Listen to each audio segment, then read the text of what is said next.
सड़क से सदन तक ये लड़ाई जारी रहेगी। ये दोगली नीति बिहार के अंदर नहीं चलेगा। गरीबों के साथ कुछ, अमीरों के साथ कुछ। गरीबों के लिए महागठबंधन को सोचना पड़ेगा। ये सदन से सड़क तक लेफ्ट के विधायक लड़ेंगे। सीपीआईएम के विधायक सत्येंद्र यादव हैं हमारे साथ। आनंद मोहन की रिहाई को लेकर ये लोग जो है वो सवाल खड़े कर रहे हैं और टाडा में जो लोग बंदी हैं उनको रिहा करने की बात कर रहे हैं। पूरी जानकारी इन्हीं से जानते हैं क्या है, क्यों विरोध कर रहे हैं। देखिए, आनंद मोहन की रिहाई सामान्य प्रक्रिया का हिस्सा होती, हमें कोई एतराज नहीं था, लेकिन ये सामान्य प्रक्रिया का हिस्सा नहीं है। आनंद मोहन की रिहाई सरकार ने जिस तत्परता के साथ कराई है, ये बिहार की राजनीति में एक सवाल बन गया है कि महागठबंधन की सरकार की प्रतिबद्धता उनके साथ खड़े लोगों के साथ है कि जो लोग महागठबंधन के आधार के खिलाफ खड़े हैं उनके साथ है। तो कहीं ना कहीं सरकार ने जो फैसला लिया है, ये फैसला से जो है पिछड़ा, दलित, अकलियत, अति पिछड़ा के अंदर गलत मैसेज गया है। क्यों इसलिए गया है कि सरकार जो है, जो टाडा के अंदर अकलियत के लोग बंद हैं, दलित लोग बंद है, जिनको नक्सली कहकर जो है 10 वर्ष से जेल के अंदर सड़ाया जा रहा है। शराबबंदी कानून के नाम पर दलितों, पिछड़ों, अति पिछड़ों, अकलियतों को जेल के अंदर बंद किया गया है।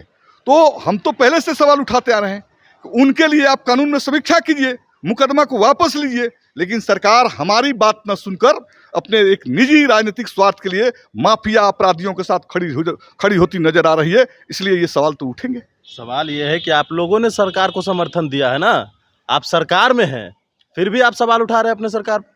मैं सरकार में नहीं हूं, हमारी पार्टी और वामपंथी दल जो है सरकार के हिस्से नहीं है। हम बाहर से समर्थन कर रहे हैं और समर्थन करने का बुनियादी आधार है भारतीय जनता पार्टी के सांप्रदायिक नीतियों को, कमर को तोड़ना।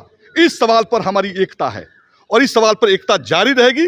लेकिन गरीबों के आवाज को कुचला जाएगा तो हम चुप बैठने वाले वामपंथ के लोग नहीं हैं। क्या आनंद मोहन के आने से गठबंधन को फायदा नहीं है? फायदे कम, नुकसान ज्यादा होंगे। क्या नुकसान है? मैंने कहा ना, महागठबंधन के पीछे जो कतार खड़ा दलित, पिछड़ा, अति पिछड़ा, अकलियत का, उसमें विश्वास कम होगा। आप जितनी आनंद मोहन के प्रति सहानुभूति जता रहे हैं, शहाबुद्दीन भी अकलियत के लोग थे, उनके प्रति आपकी सहानुभूति नहीं देखी गई। दूसरे लोग जेल के अंदर बंद है, पिछड़ा, दलित, उनके प्रति आपकी सहानुभूति नहीं देखी जा रही है। तो ये तो सवाल बन रहे हैं और सवाल बनेंगे तो उन फायदे से ज्यादा नुकसान होंगे।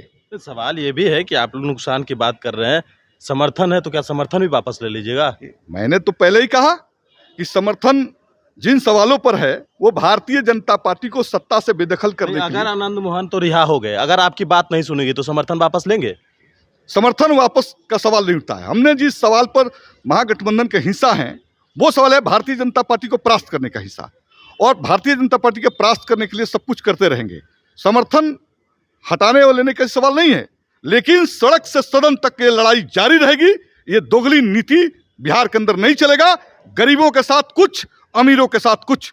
गरीबों के लिए महागठबंधन को सोचना पड़ेगा। ये सदन से सड़क तक लेफ्ट के विधायक लड़ेंगे। जिसको आप समर्थन कर रहे हैं वही दोगली नीति अपना रहा है ना। मैंने तो कहा, ये तो साफ है कि आप शराबबंदी के कानून के नाम पर हजारों दलितों और पिछड़ों को जेल के अंदर बंद किए हैं, टाडा के नाम पर लोग बंद हैं, नक्सली के नाम पर बंद है।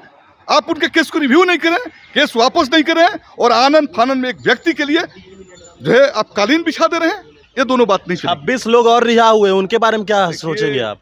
सरकार 26 लोग की जो बात कर रही है, 26 लोग तो इनके चलते रिहा हो गए, उनके बारे में सरकार नहीं सोचती थी। आनंद मोहन के बारे में सरकार। आपका क्या कहना है? जो 26 लोग रिहा हुए उनके ऊपर रिहाई सामान्य प्रक्रिया का हिस्सा होती तो कोई एतराज नहीं था।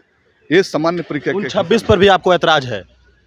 मैंने कहा कि राजनीतिक मकसद से लिया गया निर्णय है, सामान्य प्रक्रिया का हिस्सा नहीं है। मतलब 26 जो लोग और हैं उनसे भी आपको दिक्कत है, यही? मैंने तो कहा कि सामान्य प्रक्रिया का हिस्सा ये रिहाई होती, कोई एतराज नहीं था। अगर राजनीतिक प्रक्रिया का हिस्सा ये रिहाई बनी तो आपको उनके लिए भी विचार करना पड़ेगा। अगर विचार नहीं हुआ तो सड़क से सदन तक लड़ाई शुरू रहेगी। चलिए, सड़क से सदन तक रहेंगे। और सीपीआईएम के विधायक सत्येंद्र यादव थे दोगली नीति नहीं चलेगी। सरकार के ऊपर ही सीधा सवाल खड़ा किया है महागठबंधन के ऊपर। और जिस प्रकार से आनंद मोहन की रिहाई हुई है तो ये समान प्रक्रिया का हिस्सा नहीं है। आनंद फानन में फैसला लिया गया, अपने सरकार को दोगली नीति का जो है वो बता रहे हैं। ये विधायक हैं CPIM के। देखना है, अब तक तो विपक्ष के लोग ही सवाल खड़े कर रहे थे, अब अपने ही सवाल खड़े कर रहे हैं। देखना होगा आगे क्या होता है। ब्रिटिश प्रोडक्शन के साथ नमस्कार।